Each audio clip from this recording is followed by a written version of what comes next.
After playing Mario Galaxy for like the 70th time, I came to a realization that I previously had, but it just really hit me harder than normal. Mario Galaxy 1 and 2 has some pretty good items, but for the most part, nothing really stands out as horrible as the bee mushroom. This is without a doubt the most frustrating item in the entire game. And I don't even know if frustrating is the word to use for this thing, it's just mid and unnecessary. So the whole point of Bee Mario is just to hop up and fly around in order to reach high ledges, to walk on flowers, and to pretty much just fly and glide over to other platforms. And that sounds all fine and dandy. Flying Mario, of course, sign me up. But when you actually use the thing, it feels like you slapped on a pair of fairy wings onto freaking Jabba the Hutt. It's just so slow and floaty, and I just, every time there's a level with this mechanic in mind, I'm just like rolling my eyes. It made me really hate Honey Hive Galaxy, and just going through it again is such a slog. Honestly, I think it's just the speed and the weight that Mario has when he flies.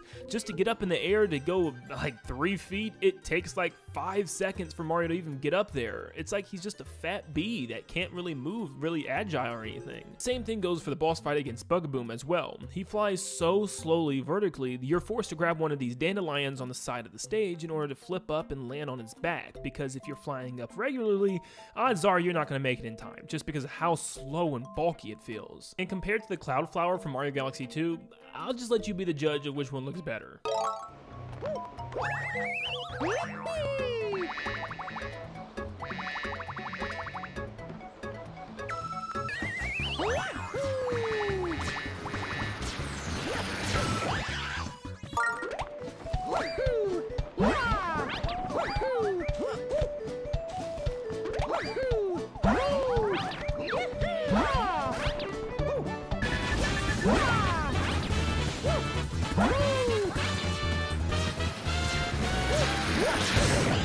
Now the reason why I love the Cloud Flower even more because it doesn't drastically change Mario's base movement. It makes him slightly more floaty, sure, but he's still as acrobatic as ever. You can long jump, you can triple jump, and the fact that it gives you 3 standable platforms, you can pretty much trick around and land anywhere you want because you create the platform. So therefore, it makes a 3D platformer even more enjoyable by giving you the platforms to control. But with Bee Mario, that's not the case. Your moveset is completely changed. You can no longer triple jump, long jump, or even really spin jump, because as a bee, you're pretty much just flying. Every jump puts you in this float animation really slowly to the point where all it wants you to do is fly around. It gives you this weird sense of weightlessness, as if Mario is a real human being now and decided to go into space and is an astronaut and is just like slowly floating around the space station. It's not really fun to control Mario in that sense. Now there are some galaxies that give it a better purpose, like Honeyclimb Galaxy, which allows you to stick to these little sticky honeycombs on the side of a wall, which now completely changes Mario's movement. It feels really good when you're in the wall because there's no super slow takeoff anymore when you jump from a honeycomb to another honeycomb. Instead, it actually gives you a little boost and you're quickly moving, scaling the wall, which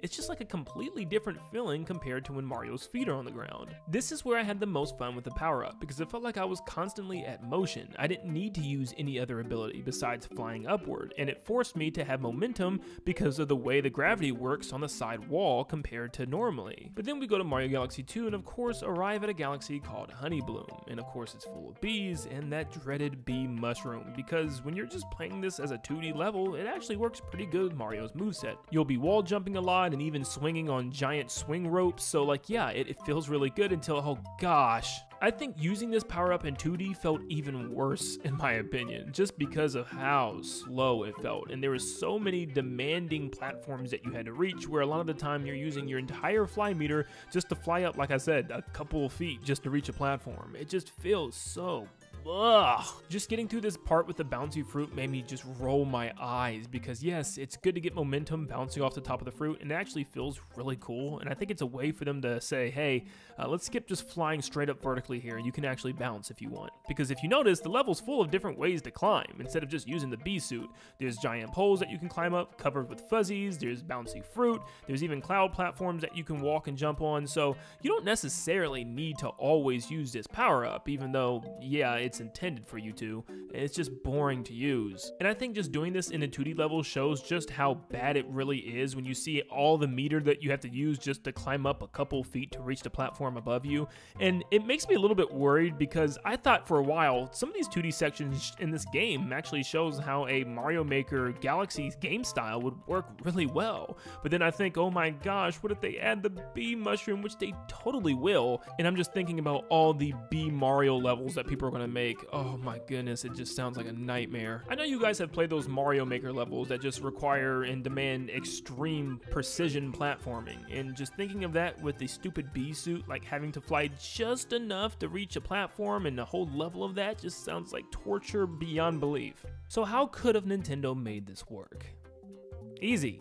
In fact, there's a good handful of ways they could solve this. But seriously, I think all they would need to do is allow you to fly a little bit longer, have the takeoff be a lot quicker and not like you're trying to pull a jet off the ground, and also just keep Mario's moveset the same without making him way too floaty. Allow him to still long jump and to triple jump and stuff. Allow it to still be Mario, but in a bee costume, the way it's supposed to be. You see what I did there? In fact, there's one area of the game that a lot of people might find pretty strange. You're crawling on the queen. But I always thought this was weird because it showed some extreme promise. And I said, how come there's no like boss fight or like main objective where you're supposed to climb and crawl around some giant object? I mean, the queen is a pretty big queen, but still, it would be really cool if there was like one giant massive evil bee or something that we had to climb around in order to take out weak points on its body. Something like that would have been awesome. I mean, just take Mega Leg, for example, where you're supposed to scale its giant legs all the way up to its head. Something like that with the bee suit allowing you to climb around it and giving it that wall gravity, which actually works really well compared to the ground gravity, would have been awesome. But instead, it felt like the bee suit was always just forced on us, forced as some way to reach higher platforms, when most of the time we probably could just do it if you're really good at platforming with Mario's base moveset in Galaxy. Yeah, I just think replaying Galaxy again for like my 75th time, I just came to the conclusion where I'm like, nope, I'm not a big fan of this bee mushroom whatsoever. In fact, it's probably one of my least favorite in the entire Mario franchise, and whenever I was given an option to not choose it, I didn't choose it. Also, why can't we sting anybody? Why couldn't we be Mario and just like sting Bowser on the nose or something? I mean, I guess Mario would technically die. Either way, I don't like Bee Mario. It's my least favorite power-up probably in the entire series. But maybe you do like Bee Mario, and if you do, try to convince me why Bee Mario is good. Like, I'm literally asking, convince me. Show me why Bee Mario is good in Mario Galaxy 1 and 2, and then maybe I'll come over to the Bee Mario fandom if there even is. Is there a Bee Mario? All right, have a good day, guys.